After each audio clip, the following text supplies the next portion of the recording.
Capítulo 2. Genios. Audio 7 de 12. Encontré lo siguiente sobre genios. Existen genios para el bien. Existen genios para el mal. Hay genios que tienen doble centro de gravedad. Tienen el poder para el bien y poder para el mal. Hay genios cuya creación va de la mano con la obra del Padre. Existen genios en todas las áreas de la actividad y conocimiento humano. Hay genios que logran ser ídolos y reyes de este mundo. Dogma, verdad incuestionable. Existe el dogma explícito y categórico dado por la Iglesia Católica y otras formas religiosas, según el cual se vive solo una vez. Vida es una sola.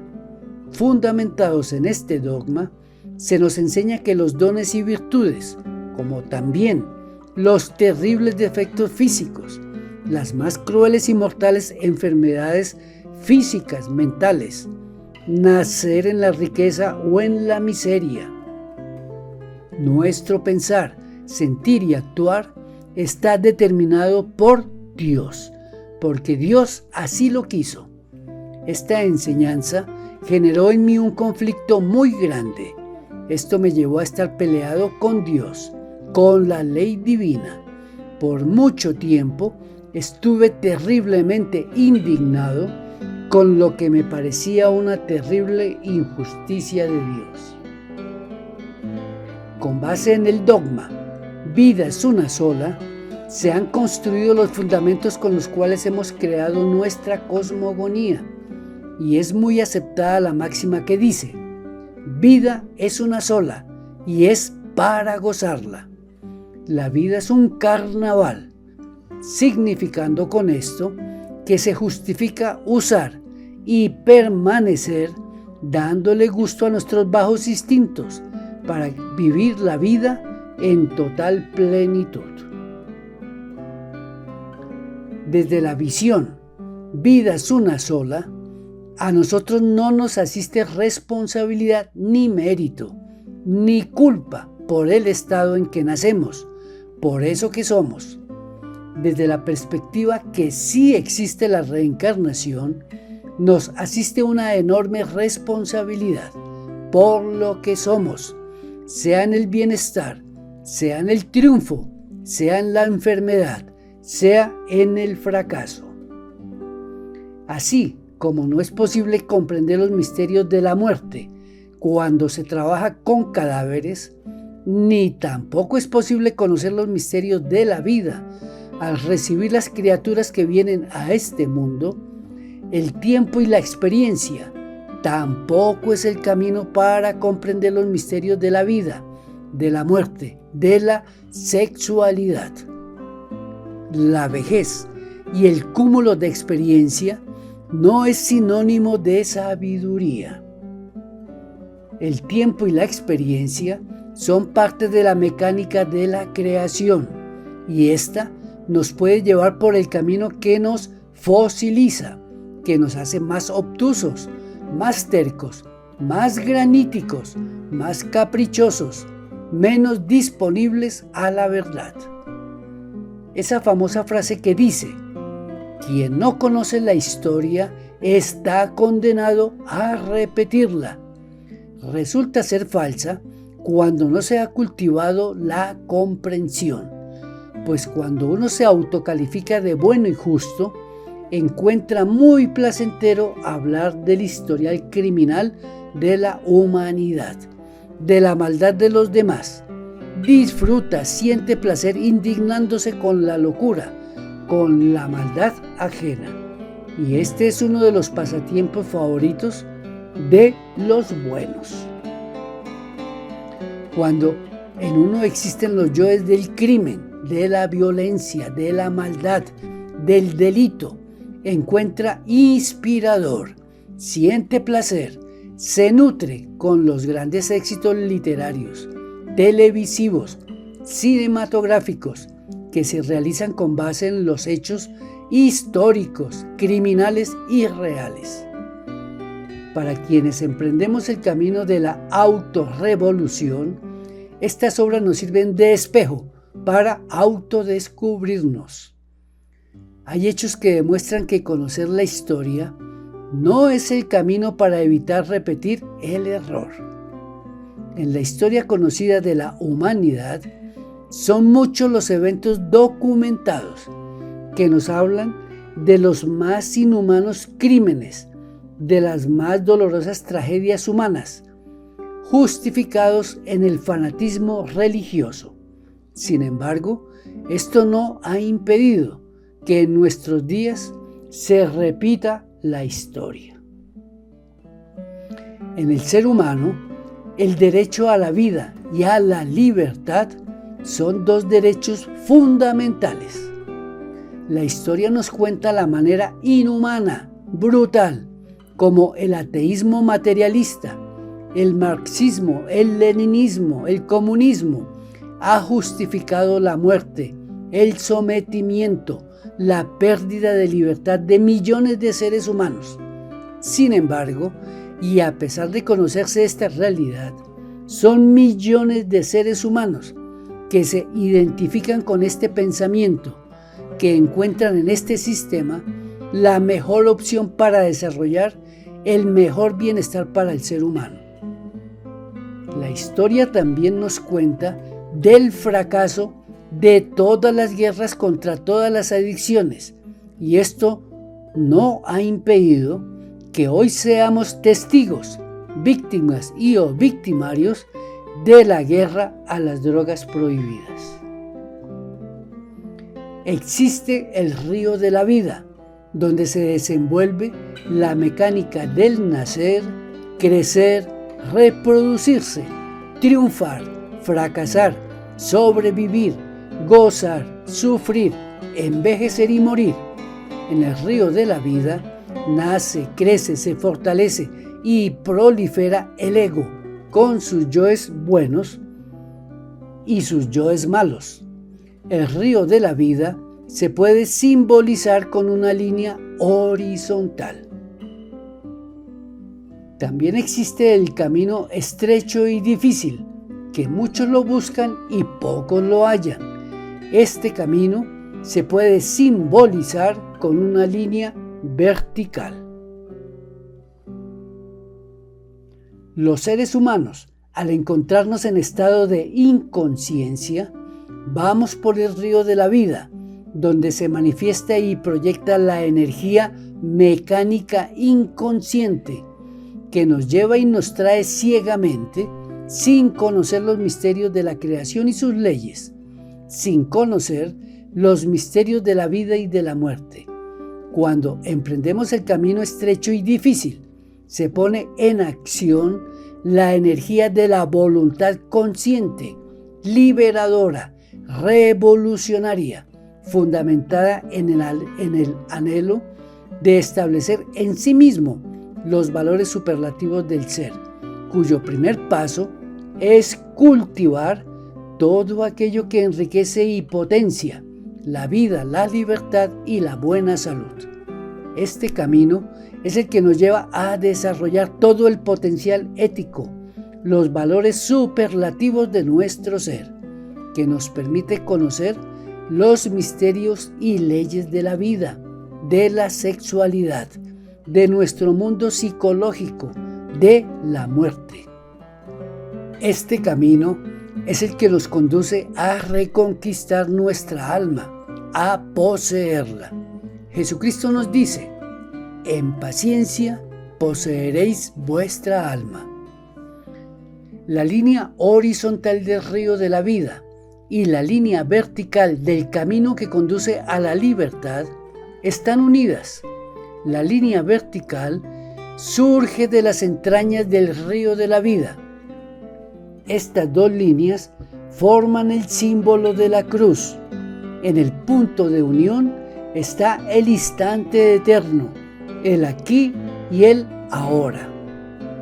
La enseñanza que nos han traído seres como Jesucristo, Buda, Krishna, Lao Tse, Noé, Moisés, Pitágoras, Zoroastro, Hermes Trismegisto, Muhammad, Quetzalcóatl, Bochica, Juan el Bautista, entre otros muchos, ha sido interpretada por quienes afirmamos, sin conocer, lo que afirmamos y negamos desconociendo aquello que negamos.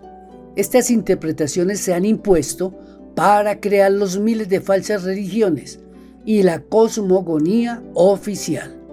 Esas interpretaciones son las que nos colocan en el estado inconsciente, hipnótico, que genera la lucha, la guerra entre buenos y malos, entre amigos y enemigos, entre víctimas y victimarios, entre opresores y oprimidos, entre explotadores y explotados, entre justos e injustos, entre creyentes y no creyentes, entre fieles e infieles, etcétera, etcétera.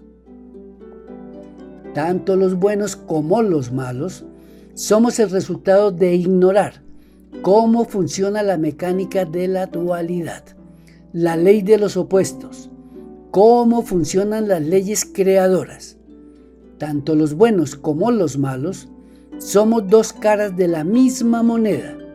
Quien emprende el camino estrecho y difícil es porque ha comprendido que las fuerzas del bien y del mal, es decir, los yoes buenos y los yoes malos que están dentro de cada ser humano, son los frutos del árbol del conocimiento del bien y del mal. Quien llega a comprender esta ley está en grado de propiciar que se manifieste esa tercera fuerza o energía que concilia. ¿Cuál es? El fuego del amor. Y a esto es lo que se llama trabajar en la obra del Padre.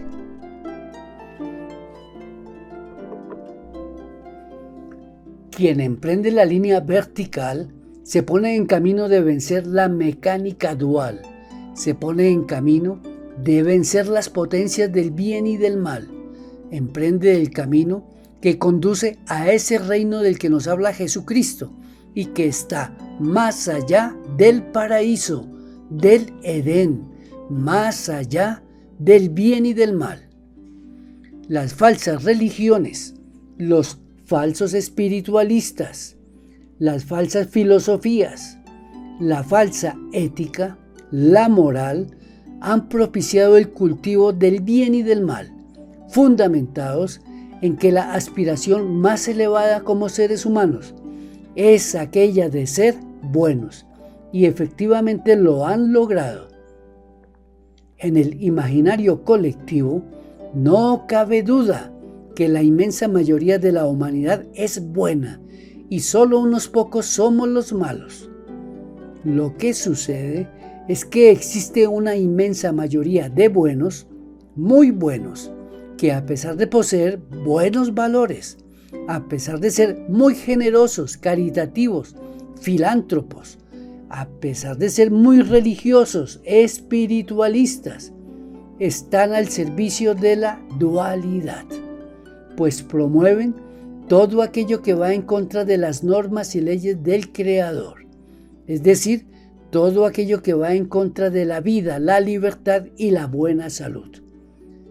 Hay buenos que, a pesar de ser estudiosos de la ética, a pesar de ser moralistas, a pesar de ser muy buenos, dicen ser muy buenos por las buenas y muy malos por las malas. Encuentran motivos y justificaciones para colocarse en condición de matar o morir. Buenos que practican y promueven la prostitución, la degradación sexual. Buenos que son adúlteros, fornicarios, actores de violencia intrafamiliar. Buenos que practican y promueven el aborto. Hay buenos que son intolerantes, violentos, ávaros, codiciosos. Buenos que se cocinan en su propio veneno, destilado de su odio político, justificado en su amor por el pueblo, en su amor por los pobres. Buenos que desconocen el daño que están en grado de hacer gracias a su propia estupidez e imbecilidad. Sin embargo, los buenos más nocivos son los espiritualistas materialistas, los fanáticos religiosos que recurren a la seducción, al encantamiento, a la violencia para crear su rebaño de idólatras, de discípulos, de devotos, donde se cultiva la ignorancia. Las falsas religiones son un ejemplo de eso que se construye cultivando el bien y el mal. Gracias a esto, la humanidad no ha podido ver que el problema no es que existan buenos y malos, justos e injustos, amigos y enemigos. La tragedia surge es por la manera como los que se autodenominan buenos afrontan esa realidad. Existe la fe ciega y la fe vivida. La diferencia entre una y otra es la misma diferencia que existe entre la palabra agua y el agua. La palabra agua no quita la sed. La palabra chocolatina no es la chocolatina. El hecho de recitar de memoria o de leer las enseñanzas sagradas e interpretarlas y acomodarlas a nuestro propio gusto y conveniencia. El hecho de ser escéptico, agnóstico, ateo, no resuelve, no cambia de manera real y profunda eso que somos. Por ejemplo, el hecho de haber tenido la inmensa fortuna de recibir y compartir con usted la información aquí expuesta, no me hace mejor, no cambia de manera radical eso que soy. El cambio sí es posible, haciendo lo que hay que hacer para que eso ocurra. Jesucristo nos dice, si quieres venir en pos de mí, niégate a ti mismo, toma tu cruz y sígueme. En estos 3 pasos está la síntesis que hace posible cambiar radicalmente eso que somos. También nos dice, si sacáis lo que está dentro de vosotros, eso os salvará. Si no lo sacáis, eso os destruirá. La enseñanza entregada por Jesucristo está dirigida a todo aquel que de manera íntima, personal, tenga profundos y poderosos anhelos de hacer la voluntad del Padre, de trabajar en la obra del Padre. Jesucristo no fundó ni promovió instituciones para ser intermediarias entre Dios y los hombres. Existe una gran diferencia entre ser y creer ser. El hecho de desconocer la verdad, las leyes que rigen la creación, no nos exime que ellas se cumplan. Para quienes reconocemos en Jesucristo la máxima expresión del amor, de la verdad, para quienes seguimos la enseñanza crística, damos fe que para el ser humano sí es posible encontrar la verdad, tener la experiencia directa con la verdad. Sí es posible salirse de la ignorancia del relativismo. Sí es posible salirse de la ignorancia que nos lleva a afirmar que la verdad, como el amor, no existe.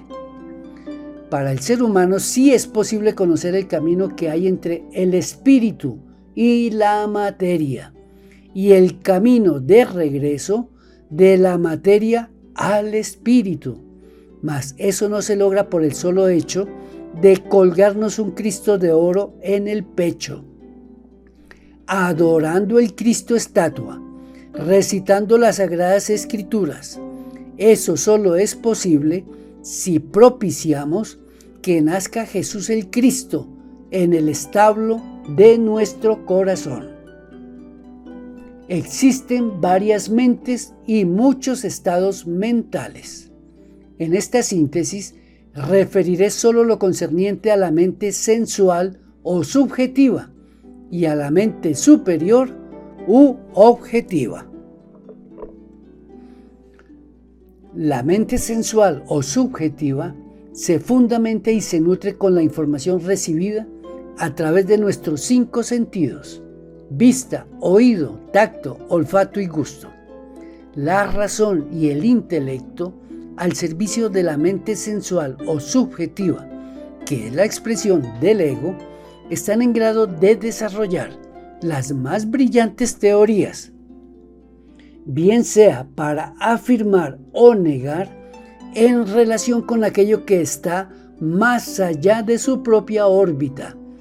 Con la mente sensual y Biblia en mano, se puede argumentar el ateísmo materialista, como también el fanatismo religioso y todos los miles de interpretaciones y religiones que hoy existen. Con Biblia en mano, se puede argumentar sobre la paz, como también sobre la guerra. La mente sensual es útil y necesaria para nuestro desenvolvimiento en el plano tridimensional que nos encontramos. Mas esta por sí sola nos convierte en máquinas o robots al servicio de los intereses y propósitos del ego. Las guerras verbales, políticas, religiosas, económicas, comerciales, sociales, fratricidas, etc., están fundamentadas en la mente sensual.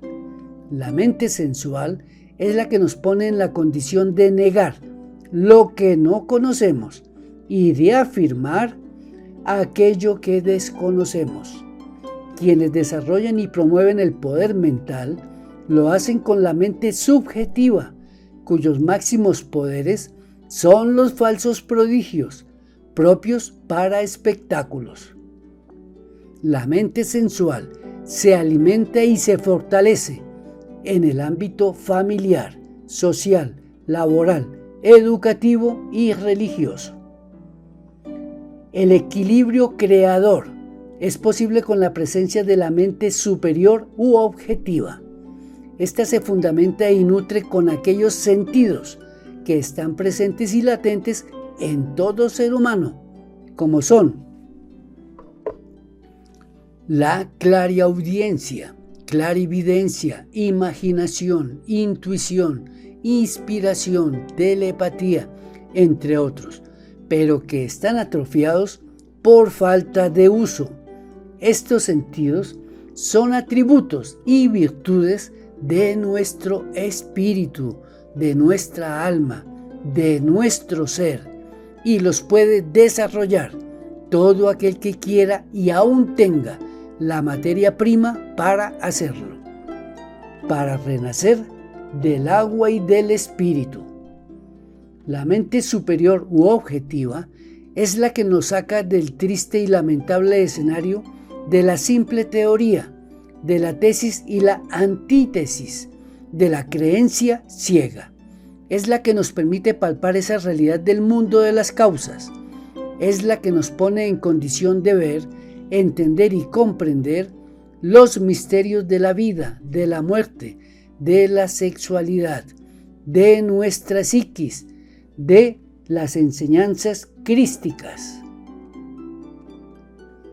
El verdadero y real amor, la hermandad entre los seres humanos, son una realidad en la órbita de la mente superior, de aquel que ha logrado conocerse y vencerse a sí mismo, de aquel que ha logrado reconquistar las virtudes del alma.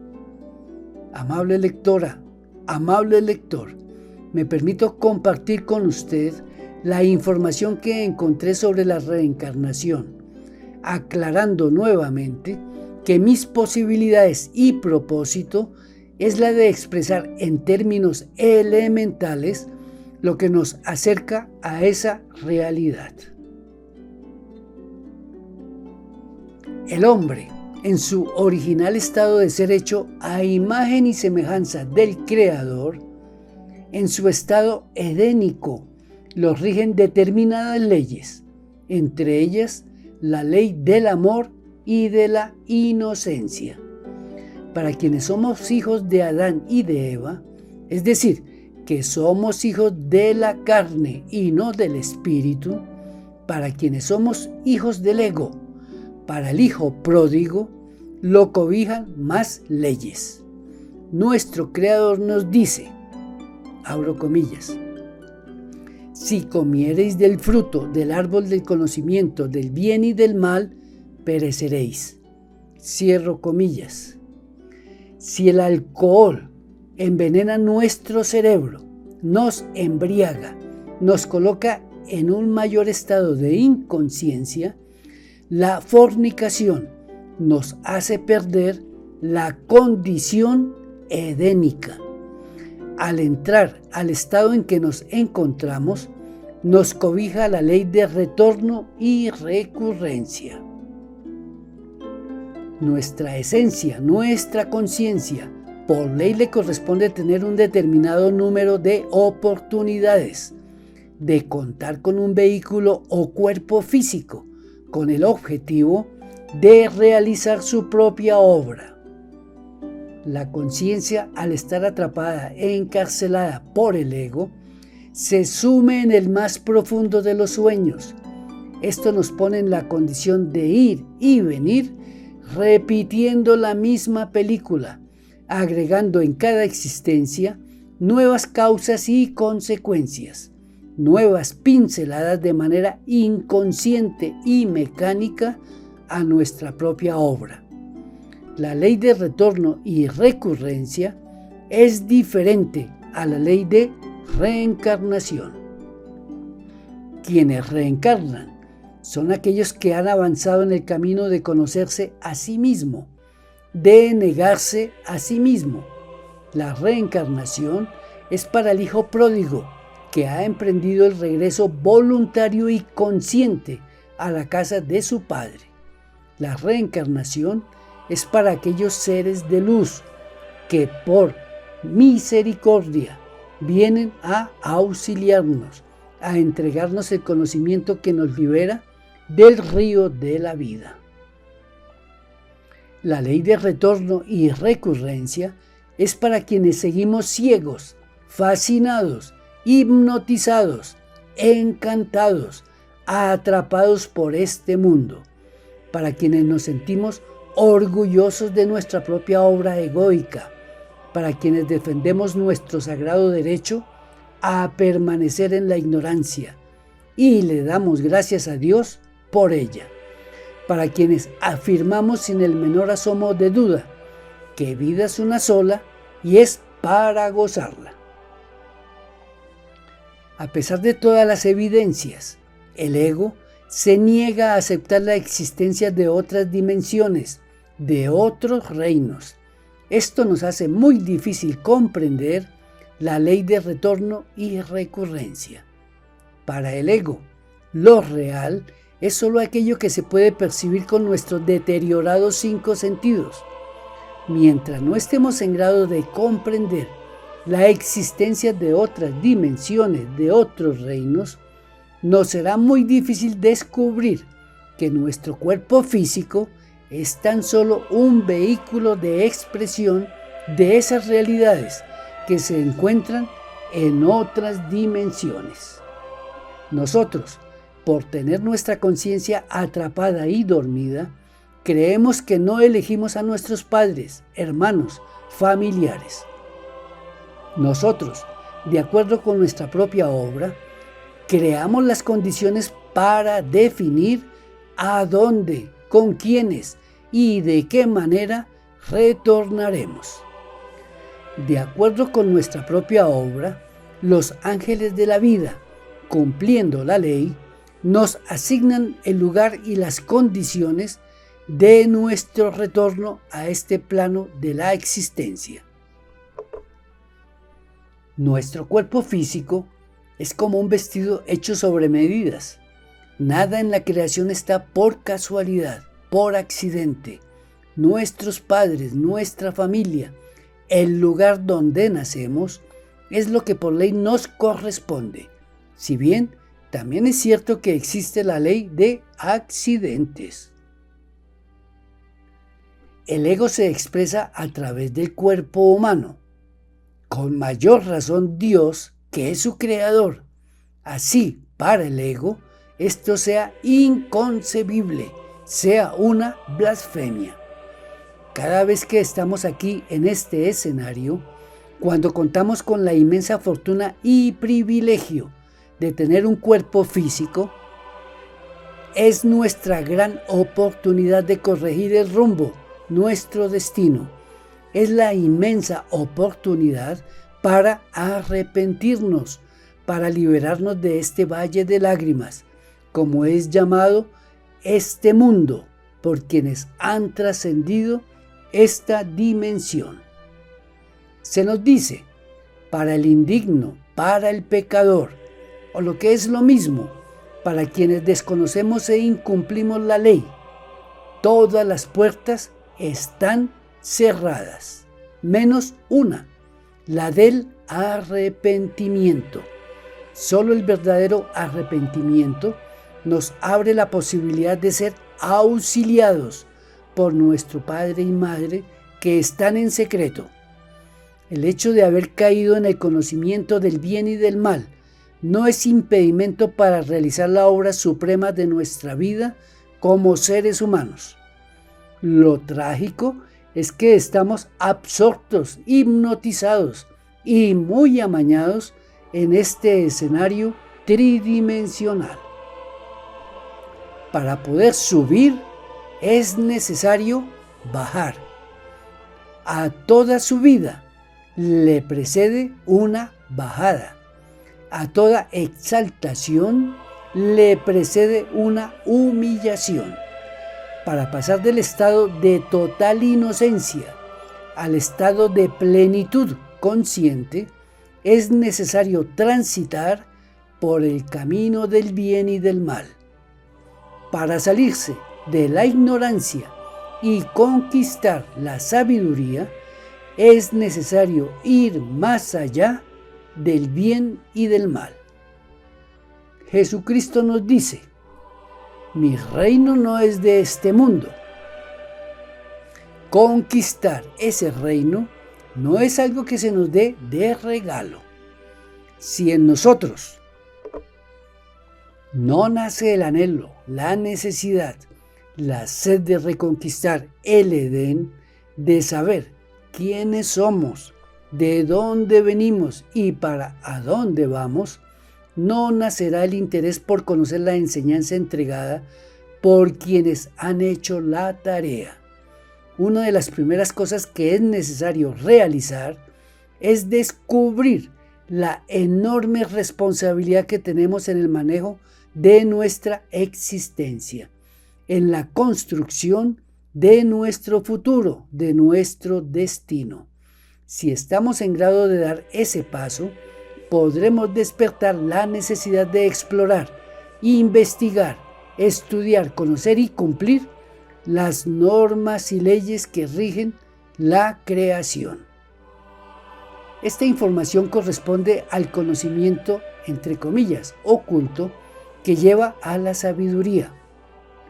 Corresponde a aquello que no se puede dar ni recibir de regalo o por decreto.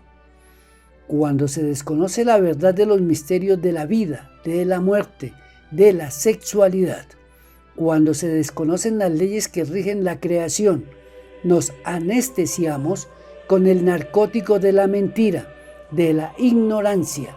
Esto nos permite estar en paz con nuestra conciencia, nos permite ser felices con nuestras propias fantasías, con nuestra ensoñativa o catastrófica cosmogonía.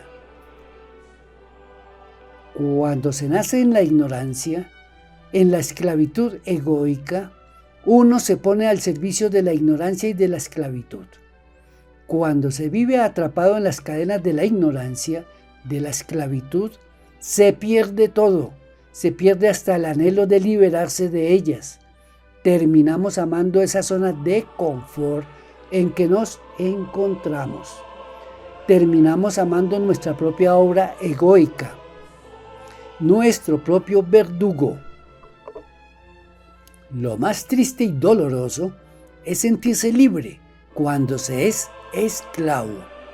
Lo más triste y doloroso es ignorar que se ignora.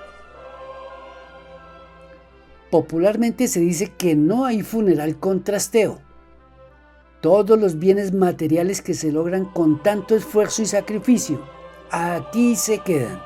Sin embargo, sí existe, sí hay trasteo cuando dejamos el cuerpo físico. En nuestro espíritu, en nuestra alma, llevamos enredado ese trasteo que son los yoes buenos y los yoes malos, que constituyen eso que es el ego. Y desde luego también el tesoro de los tesoros, cuando hemos aprovechado la vida para trabajar en la obra del Padre.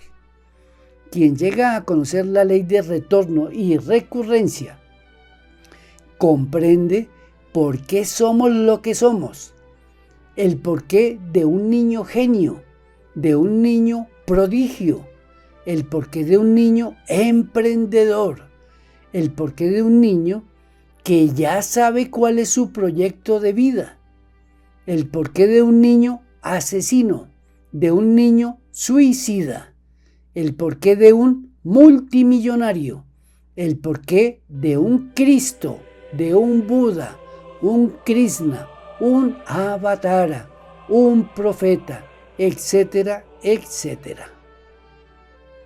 Una sola vida, una sola existencia, no es suficiente para crear un monstruo, un ídolo, un idólatra, un ciego guía de ciegos, un genio, un sabio, un Cristo, un triunfador, un mendigo, un criminal.